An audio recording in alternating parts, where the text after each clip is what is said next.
You know, when we were in school, it was notes, it was a shoebox in the closet, it was, you know, something along those lines. Now it's switched to digital, and a lot of the choices they're making are very adult choices on a very young brain. Certainly has switched to digital with phones or even iPads right here. The dangers of technology and social media apps with kids is what we're talking about. Our Daniel Shedd joins us now, exposing some of the apps parents need to be aware of this summer. Yeah, guys, good morning. Really, two types of apps that parents should be aware of. We could go down a list of apps, right, but the reality is the things that we knew even a year or two ago don't exist anymore or aren't as popular anymore. Sure. It's constantly evolving. Did you tell us something about every day X amount of apps are available? There are close to 6 million apps between the Google Play and the App Store. So really, we're going to break this down into two different types of apps. So first, social apps, right? They're advertised as connecting friends, meeting new people, chatting, that sort of thing. We know Facebook and Instagram, Whisper is one of the ones I came across of. It's a top 100 download within the social apps. Within 3 minutes of downloading the app in a search of Springfield, just Springfield, Missouri, the top two groups were friends with benefits in Springfield and polyamory, being in love with more than one person. If you do a more concealed search, like 417 perhaps, the top groups 417 sex, horny in 417, 417 cuddling, and 417 casual meetups.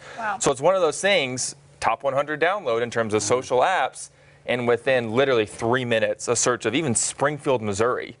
You might see some downtown, whatever, but it's these sexually induced groups on apps like this. I was worried what the name Whisper might lend itself to, and that is just, I mean, well, yeah, scary. and look, I mean, it's just a W on your phone, and I'm sure there are good groups out there, of course, within this app. But like I said, a random search of even Springfield, Missouri, and those are the connotations that are brought up. The other types of apps that parents needs to be aware of, we're going to call lock boxes, and I'll explain what exactly the lockbox sounds. So there's one, it's called Calculator.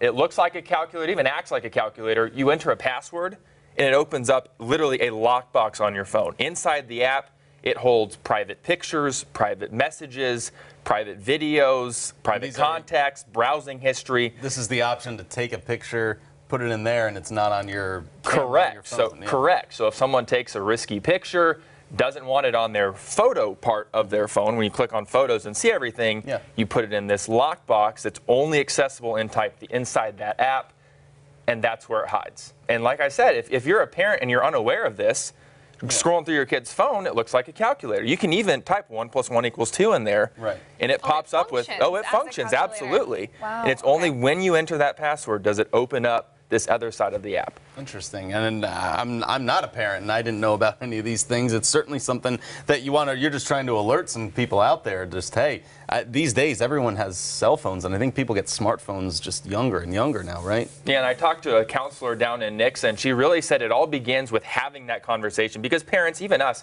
we can't keep up to date on the phones, on the apps that are available and what they're using. So it's about having just a conversation with your kids. Daniel Shedd, you know, we can ask questions and have conversations without being overbearing and like, what are you doing? Open-ended questions are huge, and definitely allows for conversations. And if you're in that right state of mind to have those conversations, it's amazing what happens. And just really quick here to end, a good thing to talk about your kids about the dangers of the internet and what's even out there. Do a quick Google search with them. Sit down, type in Lauren Barnes, and see what pops up. 12, 13 years old, maybe if you're in the newspaper, here on Color 10, wherever, just to see how much information is available there, and go from there. Kind of a good lesson that what goes to the internet could stay there permanently. Right, something you haven't even contributed, but that society already knows about you. All right, Daniel Shedd this morning, thank you very much.